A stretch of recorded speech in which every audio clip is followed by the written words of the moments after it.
Welcome back friends.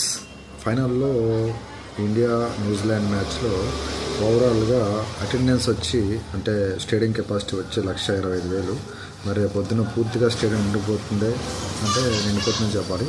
ఎందుకంటే రీసెంట్గా కంటిన్యూస్గా మేజర్ ఐసీసీ ట్రోఫీస్ గెలుచుకున్నటువంటి ఇండియా లైక్ 2024లో ఐసీసీ T20 వరల్డ్ కప్, 2025లో ఛాంపియన్స్ ట్రోఫీ, అదేవిధంగా ఈసారి ICC T20 world cup again మళ్ళీ ఫైనల్కి వెళ్ళింది. దీన్ని బట్టి ఇండియా మీద హోప్స్ తారాస్థాయిలో ఉన్నాయి.